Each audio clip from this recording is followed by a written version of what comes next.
rejected by the Islamic community right now? Well, I think like all religious groups, there are diverse interpretations, but certainly the ideology or the political agenda program of ISIS, or Islamic State as they prefer to call themselves now, is one that is severely problematic. That if we have to look at it, take a very in-depth and critical look at the Islamic religion intellectual legacy, we will see that the problem with the ISIS or the IS discourse is that it's a selective reading, and one certainly that in many of its views are at odds with the coherent Quranic message on how to live with people, but also how to do resistance if there is resistance. And so the ISIS one or the IS one, and I'm not a political analyst, so I'm just talking from in terms of Islam, religious perspective, that very much at odds with the fundamental and coherent Islamic message.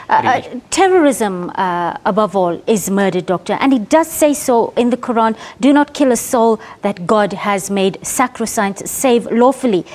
So you would agree that ISIS is in violation of the basic tenets of Islam? Yes, in many, of course, it's in violation. Then the number of people it has killed, people who don't agree whether, and the people we know that ISIS have killed or have been at the receiving end of the ISIS political ideology and their program has been Muslims, Christians, other religious groups such as the Yazidin. So everybody, in fact, has been at the receiving end of this particular religious ideology and political program. So certainly it is in violation of Islam and the program. Would you say that these acts of terror, these beheadings, are perpetuating negative sentiments around the religion?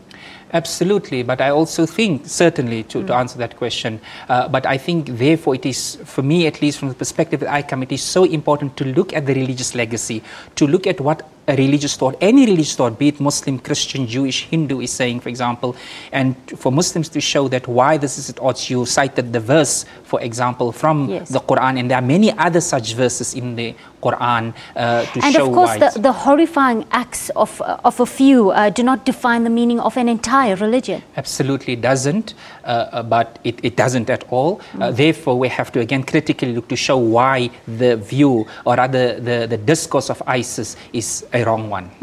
Are we looking at an extremist group then that is tainting the name and the image of a religion that is practiced by 1.6 billion people across the globe? Yes, absolutely we are. But I also don't just want to call them extremists, and I want to say at a group with a particular political agenda. We also have to expose the relationship that this group has with the United States, and how, and that's why I insist on the word political agenda. Often see how liberals, because they all have a particular political aim, and then think it's good to go in a temporary relationship with these people, and of course it backfires. But the United States and imperialist government often have been given IS and are giving them weapons and training because it also suits their political agenda. Of course, an ISIS or IS goes out of control, and now the United States want to bomb them, but they didn't care when ISIS were killing Christians. They didn't care when they were killing other Muslims. But the Kurdish region, because the US interests are at stake, and therefore now the United States,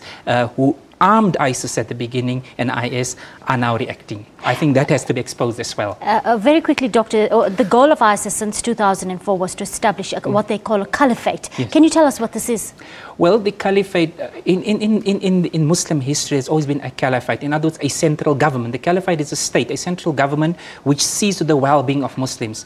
So ISIS have taken this idea that they want to re-establish the caliphate for Muslims. Of course, Muslims had a particular experience in the last 100 years, and so they exploit this idea in order to say that they are forming the Islamic State and all Muslims must accept it. But it's a distorted view of what caliphate is really all about. Thank you, Doctor, for your time on the PM News Desk. I'm afraid we'll have to leave it there. Moving on to other news, warring parties in northern Nigeria are